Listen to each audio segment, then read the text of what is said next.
प्यारे बच्चों, स्वागत है आपका भारतवर्ष क्लासेस में। प्यारे बच्चों, आज हम लोग कक्षा 7 JCERT गणित पाठ्य पुस्तक में प्रश्नावली 15.2 के प्रश्नों को हल करेंगे।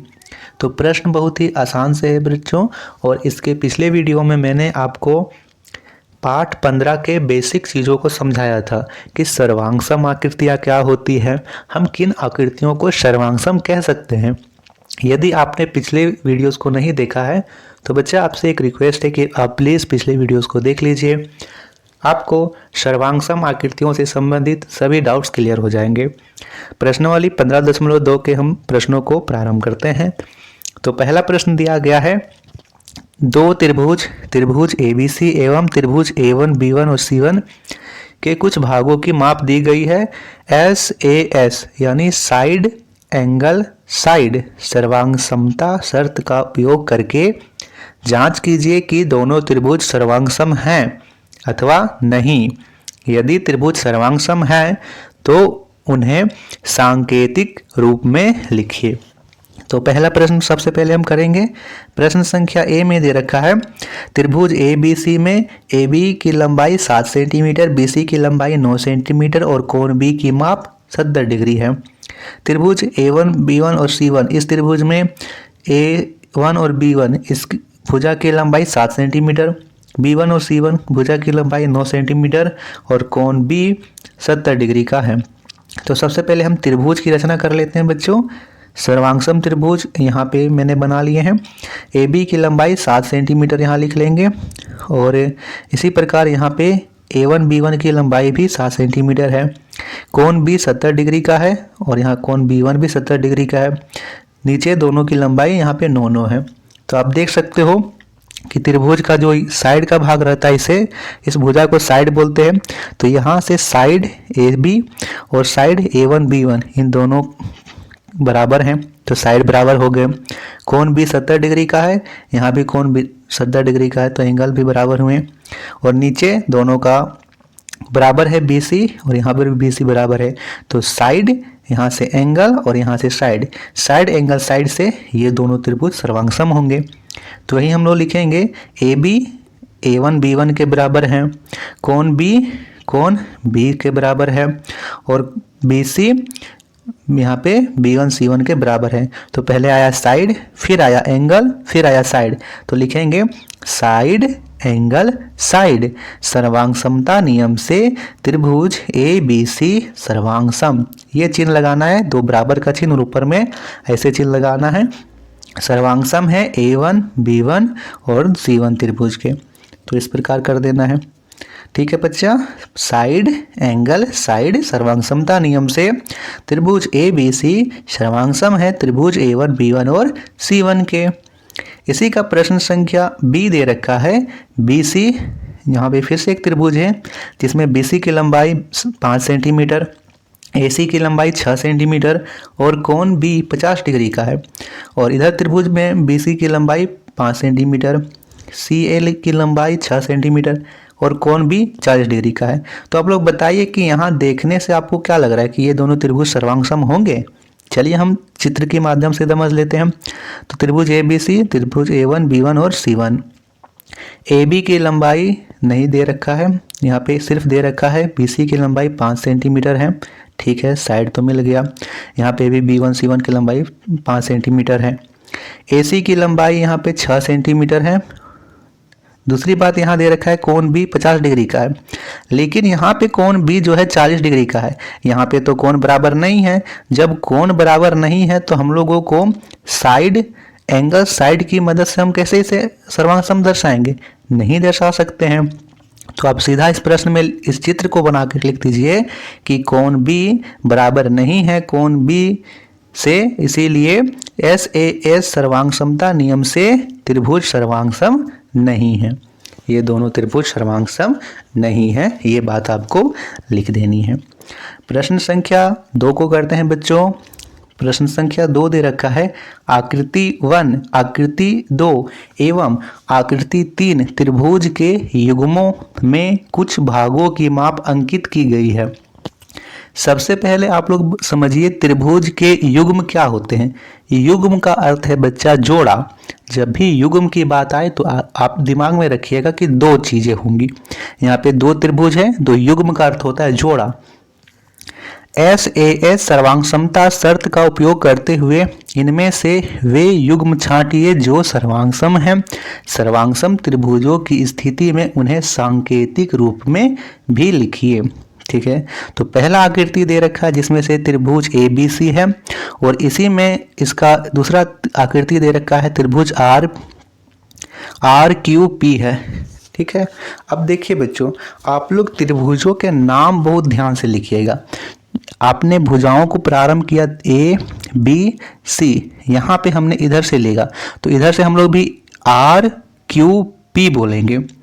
ठीक है, यहाँ पे सबसे पहले लिख लेंगे त्रिभुज ABC एवं त्रिभुज RQP में, चूंकि A से B यहाँ पे कोई कोण नहीं, हमें नहीं पता है कि B में कौन सा कोण है।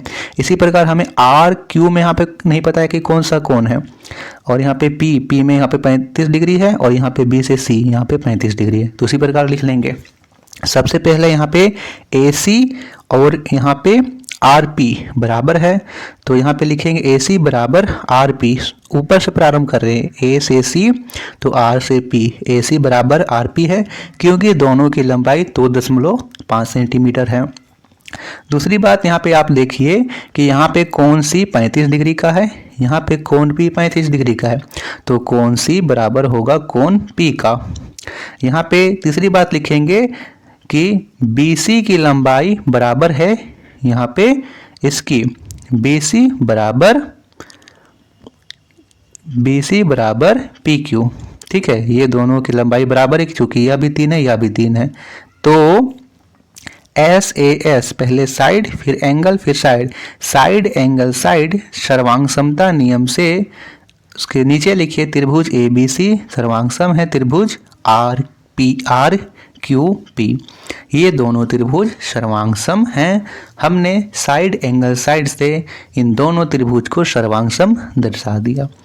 प्रश्न संख्या इसी का 2 दे रखा है, यानी आकृति 2 यहाँ दे रखा है बच्चा, जिसमें से आप देख सकते हो कि त्रिभुज ABC है, यहाँ पे त्रिभुज ABC है यहाँ से, और इसमें भी त्रिभुज, ये तो पहले की आकृति है, दूसरा आकृति यहाँ पे दिखाते हैं। दूसरा आकृति है DEF और यहाँ से PRQ इस प्रकार दे रखा है। तो सबसे पहले लिख लेंगे हम लोग त्रिभुज DEF तथा त्रिभुज यहाँ से लेंगे DEF, इधर से आए हैं तो हम इधर से आएंगे PRQ में। PRQ में कौन कौन सी भुजा समान होगी, कौन समान होगा, और फिर हम SAS सर्वांग समता नियम से इसे दिखा देंगे। तो सबसे पहले भुजा समान है यहाँ पे DF और यहाँ पे PQ, दोनों की लंबाई बराबर है, तो DF बराबर PQ। यहाँ पे कोण F कोण Q के बराबर है, तो कोण F बराबर कोण Q, क्योंकि दोनों यहाँ पे 40 डिग्री का है। यहाँ पे EF और यहाँ से RQ ये बराबर है, EF भी 3 सेंटीमीटर का है, RQ भी 3 सेंटीमीटर का है, तो साइड एंगल साइड लिख देंगे। तो साइड एंगल साइड सर्वांग समता नियम से, फिर इसके नीचे लिखिएगा त्रिभुज DEF सर्वांगसम है त्रिभुज PRQ के, ये आपको दर्शा देना है, बस इतना ही करना है। प्रश्न संख्या इसी में दे रखा है, यानी आकृति 3, जिसमें से आप देख सकते हो कि एक यहाँ पे 2 त्रिभुज फिर से बन रहे हैं। किस प्रकार त्रिभुज बन रहे हैं, यहाँ पे देखिए मैं नाम लिख दे रहा हूँ, त्रिभुज PRS, यानी P से R और R से S, यहाँ इधर की त्रिभुज की मैं बात कर रहा हूँ, तथा त्रिभुज PRQ में इधर भी एक त्रिभुज बन रहा है। अब देखिए ये बच्चा PRS बोलें या फिर PRQ बोलें, इन दोनों त्रिभुजों के निर्माण में जो PR यहाँ पे जो भुजा है वो दोनों में आ रही है, तो PR बराबर PR लिख देंगे और यहाँ ब्रैकेट में लिख देंगे उभयनिष्ठ। ठीक है, दूसरा यहाँ पे हम लोग लिखेंगे बच्चा कोण P बराबर होगा कोण R के, क्योंकि कोण P 35 डिग्री का है और कोण R भी 35 डिग्री का है। तीसरा लिखेंगे यहाँ पे RS बराबर होगा PQ के, आर एस यहाँ पे 3.5 सेंटीमीटर है और पी क्यू भी 3.5 सेंटीमीटर है, तो ये दोनों भी बराबर हैं। तो साइड एंगल साइड साइड सर्वांग नियम से त्रिभुज पी आर एस सर्वांग है त्रिभुज पी आर क्यू के। ये बात आपको लिख देनी है। तो ये प्रश्न आपको समझ में आए होंगे। चलिए अब हम प्रश्नावली 15.2 के अंतिम प्रश्न को करते हैं। प्रश्न कहता है सिद्ध कीजिए कि समबाहु त्रिभुज के प्रत्येक कोण की माप 60 डिग्री है। हम जानते हैं कि समबाहु त्रिभुज के प्रत्येक कोण की माप 60 डिग्री होती है। तो हमें ये बात सिद्ध करनी है। कैसे सिद्ध करेंगे? सबसे पहले एक समबाहु त्रिभुज की रचना कर लेंगे। समबाहु त्रिभुज का अर्थ क्या है? जिसका प्रत्येक कोण प्रत्येक भुजा आपस में बराबर है। ठीक है। भुजाओं की बात करें तो यदि यह 2 सेंटीमीटर का है तो यह भी 2 होगा, यह भी 2 होगा। कोण की बात करें तो यह 60 का है, यह 60 का है, यह 60 का, तीनों 60 का ही होगा। तो सबसे पहले यहाँ पे इस त्रिभुज का नाम लिख लेते हैं ए बी सी। अब यहाँ पे लिखेंगे, इस प्रकार के प्रश्न में आपको सबसे पहले लिखना होता है बच्चा, दिया है हमें दे रखा है कि त्रिभुज ए बी सी एक समबाहु त्रिभुज है। यहाँ पे हमने रचना की और इसे बना लिया। लिखेंगे सिद्ध करना है कि कोण ए बराबर 60 डिग्री है, कोण बी बराबर भी 60 डिग्री है और कोण सी बराबर भी 60 डिग्री है। यही हमें देना है कि प्रत्येक कोण की माप 60 डिग्री है। तो प्रत्येक कोण क्या है? ए बी सी, ये तीनों ही कोण है।